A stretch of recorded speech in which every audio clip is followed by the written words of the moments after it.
अस्सलामुअलैकुम नाजरीन जी, मैं हूं नाइला भट्टी और आप देख रहे हैं न्यू BBC न्यूज HD। आइए शामिल करते हैं आज की अहम खबर शामिल करते हैं जिला कश्मीर से हमारे न्यू BBC न्यूज के डिस्ट्रिक्ट रिपोर्टर गुलाम मुस्तफ़ा बलोच की रिपोर्ट के मुताबिक कंदकोट कश्मीर में अमन व अमान की सूरत हाल इंतहाई खराब।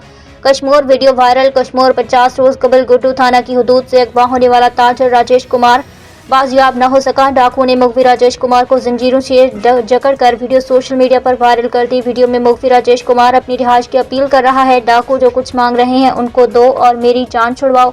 मुखबिर राजेश कुमार की अपील, बहुत ज़्यादा सर्दी है, सर्दी की वजह से मैं मर जाऊंगा। डाकू ने मुखबिर की बाजियाबी के लिए वरासत से करोड़ों रुपए तावान तलब कर रखा है। याद रहे कि 50 रोज कबल गुड्डू थाना की हदूद राइस मिल से हिंदू ताजर को अगवा किया गया था। अब तक के लिए इतना ही। मज़ीद खबरों और अपडेट्स के लिए देखते रहें न्यू BBC न्यूज HD।